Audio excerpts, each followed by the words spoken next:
Doctor said she had died of her disease of the joy that kills.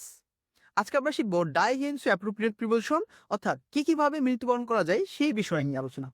আমরা দেখি যদি কেউ কোনো হৃদরোগে মারা যান বা যে কোনো রোগে মারা যান, সেক্ষেত্রে অফ ব্যবহার করা হয়। যদি একজন মানুষ মারা যায় সেক্ষেত্রে অফ ব্যবহার করা হয়। যদি ঝাঁকে ঝাঁকে মানুষ মারা যান সেক্ষেত্রে ও এফএফ ব্যবহার করা হয়। বা পরপর যদি মারা যান, আমরা পরবর্তীতে দেখি যদি কেউ ক্ষুধার কারণে বা খাদ্য রিলেটেড কোনো কারণে যদি মারা যান বা নির্দিষ্ট কারণে, সেক্ষেত্রে আমরা ব্যবহার করি ডাই ফ্রম।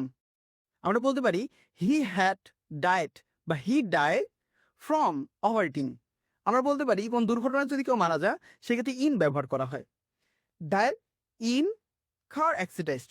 আমরা যদি বলি কোনো কেউ যে আত্মহত্যা করেন, আত্মহত্যা করে মারা যান, যেমন ফিতলতা ওয়াদেদারের কথা যদি আমরা বলি, তিনি কিন্তু পটাশিয়াম সায়ানাইড গ্রহণ করে মৃত্যুবরণ করেন, অর্থাৎ সুইসাইড করে। আমরা বলতে পারি Pritilata Waddedar die by taking calcium cyanide.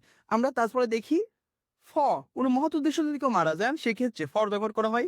যদি বলা হয় the freedom fighters die for their countries, ঠিক আছে। তারপর আমরা পরবর্তীতে দেখি যদি কোন ফাঁসির কারণে কেউ যদি মারা যান অথবা কোনো বিশেষ দিনে যদি মারা যান সেক্ষেত্রে আমরা অন ব্যবহার করতে পারি।